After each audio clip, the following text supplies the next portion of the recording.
பேரு பாளையம்மா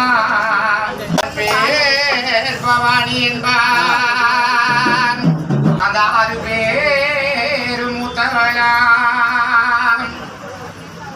தல்லா கிழவி அம்மா தடி ஊனும் பாளையத்தா யமாதா விரேணுகை